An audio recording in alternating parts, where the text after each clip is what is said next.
మిత్రులందరికీ శుభోదయం. నేను మీ హరి. మరి భారత అంతరిక్ష పరిశోధన సంస్థ ఇస్రో చేసినటువంటి చారిత్రాత్మక డాకింగ్ ప్రక్రియ విజయవంతం అయిందండి. మరి ఈ డాకింగ్ ప్రక్రియ అంటే ఏమిటి? దాని పూర్వపరాలు ఏమిటి? మరి ముందుగా ఏ ఏ దేశాలు ఈ డాకింగ్ ప్రక్రియను పూర్తి చేశాయి అన్నది వివరణాత్మకంగా వీడియోలో చూద్దామండి. మరి వీడియో నచ్చితే తప్పనిసరిగా లైక్ చేయండి. ఇలాంటి మరిన్ని వీడియోలు కావాలి అనుకుంటే ఛానల్ అయితే సబ్స్క్రైబ్ చేసుకోండి. మరి లేట్ లేకుండా టాపిక్లకు వెళ్ళిపోదాం. మరి భారతదేశం తన అంతరిక్ష పరిశోధనలో మరో ముందడుగు వేసిందండి. మరి ఇస్రో అంతరిక్షంలో 2 ఉపగ్రహాలను విజయవంతంగా అనుసంధానం చేసి ఈ డాకింగ్ ప్రక్రియను పూర్తి చేసిందండి. ఈ ఘనతను సాధించినటువంటి 4వ దేశంగా భారతదేశం అయితే నిలిచిందండి. ఈ డాకింగ్ ప్రక్రియ అనేది అంతరిక్ష పరిశోధనలో ఒక కీలకమైనటువంటి మైలురాయండి. మరి ఈ డాకింగ్ అంటే ఏమిటి అన్నది ఇప్పుడు చూద్దామండి. మరి డాకింగ్ అంటే అంతరిక్షంలో 2 వస్తువులను, ఉదాహరణగా మనం చూసుకున్నట్లయితే 2 ఉపగ్రహాలను, లేదంటే ఒక ఉపగ్రహము మరియు ఒక అంతరిక్ష నౌకను అనుసంధానం చేయడమే మనము డాకింగ్ అంటారు. ఈ ప్రక్రియ అనేది చాలా జటిలమైనది, అధిక ఖచ్చితత్వానికి అవసరం చేస్తుందండి. ఇక్కడ మనం 2 శాటిలైట్స్ని ఏ విధంగా డాకింగ్ చేశారన్నది మరి ఫోటోలో చూడొచ్చండి. మరి స్పెడెక్స్ మిషన్, ఇక్కడ ఇస్రో ఈ డాకింగ్ ప్రక్రియను స్పెడెక్స్ అనే మిషన్ ద్వారా చేపట్టింది. ఏ మిషన్ అండి? స్పెడెక్స్. మరి ఈ మిషన్లో 2 ఉపగ్రహాలను అంతరిక్షంలోకి ప్రయోగించి వాటిని అనుసంధానం చేయడం లక్ష్యంగా అయితే పెట్టుకుందండి. మరి ఆ ఉపగ్రహాలు ఏంటో చూసేద్దామండి. మరి ఈ మిషన్లో 2 చిన్న ఉపగ్రహాలను ఉపయోగించారు.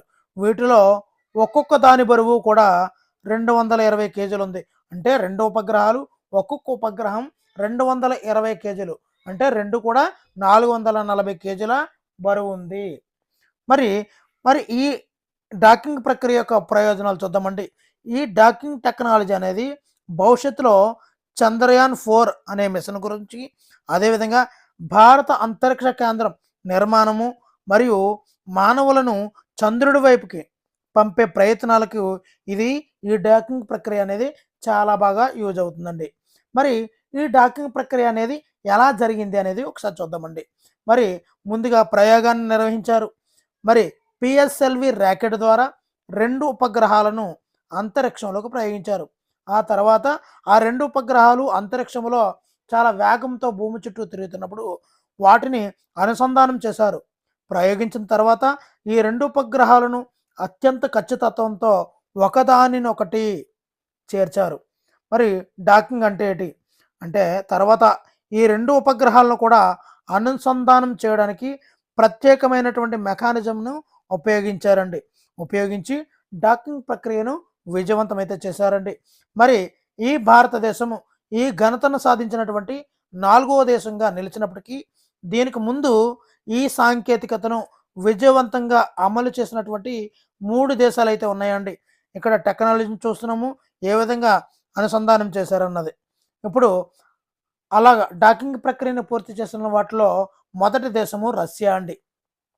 మరి సోవియట్ యూనియన్ కాలం నుండి రష్యా అంతరిక్ష పరిశోధనలో అగ్రగామిగా ఉందండి. మరి వారు అంతరిక్షంలో మొట్టమొదటి డాకింగ్ను 1966లో చేశారండి. మనం 2025లో చేసాము.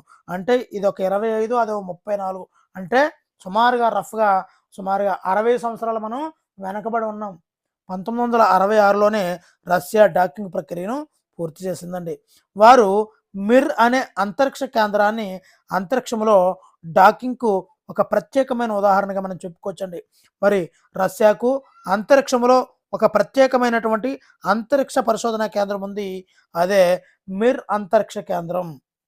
ఇక్కడ మనం మిర్ అంతరిక్ష కేంద్రం అనేది ఏ విధంగా ఉన్నదో ఇక్కడ మనం చూడవచ్చండి ఫోటోలో. మరి 2వ డాకింగ్ ప్రక్రియ చేసినటువంటి దేశము అమెరికా అండి. మరి నాసా అంతరిక్ష పరిశోధనలో రష్యా తర్వాత 2వ స్థానంలో ఉన్నది అమెరికా. మరి అపోలో మరియు స్కైలాబ్ ప్రాజెక్టులలో అమెరికా అంతరిక్షంలో ఈ డాకింగ్ను విస్తృతంగా ఉపయోగించిందండి. మరి అదేవిధంగా అంతర్జాతీయ అంతరిక్ష కేంద్రం కూడా డాకింగ్కు ఒక ఉదాహరణగా చెప్పుకోవచ్చు. ఇక్కడ మన ఫోటోలో చూస్తున్నాము అమెరికా యొక్క ఐఎస్ఎస్ అంతర్జాతీయ అంతరిక్ష కేంద్రం ఏ విధంగా ఉంది అనేది మన ఫోటోలో చూడొచ్చండి. మరి మూడవ దేశము చైనా అండి. మరి చైనా తన అంతరిక్ష కార్యక్రమంలో గణనీయంగా అభివృద్ధి చెందింది. వారు తమ స్వంత అంతరిక్ష కేంద్రాన్ని నిర్మించడంలో పాటు అంతరిక్షంలో కూడా డాకింగ్ను కూడా విజయవంతంగా చేశారు. ఇక్కడ మనము చైనా యొక్క అంతరిక్ష కేంద్రం ఏ విధంగా ఉన్నది అనేది కూడా ఇక్కడ మన ఫోటోలో చూడొచ్చండి. మరి చివరిగా నాలుగవది భారతదేశం. భారతదేశమును ఇటీవలే స్పెడెక్స్ మిషన్ ద్వారా అంతరిక్షంలో డాకింగ్ను విజయవంతంగా చేసింది. ఈ ఘటన భారతదేశం యొక్క అంతరిక్ష పరిశోధనలో ఒక ముఖ్యమైనటువంటి మైలురాయి.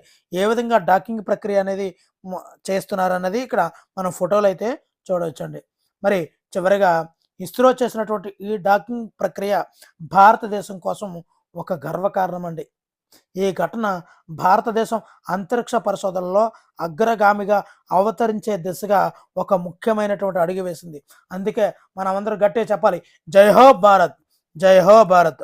మరి వీడియో నచ్చితే తప్పనిసరిగా లైక్ చేయండి. ఇలాంటి మరిన్ని వీడియోల కోసం ఛానల్ని సబ్స్క్రైబ్ చేసుకోండి. Thank you for watching. Me Hari signing out.